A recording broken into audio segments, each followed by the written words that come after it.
1%.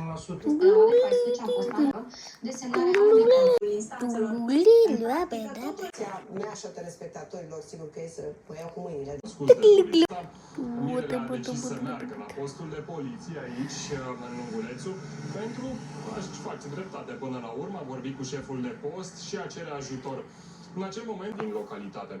Până la sosirea polițiștilor, pe cumva, pe semne de Mire și de părinții săi.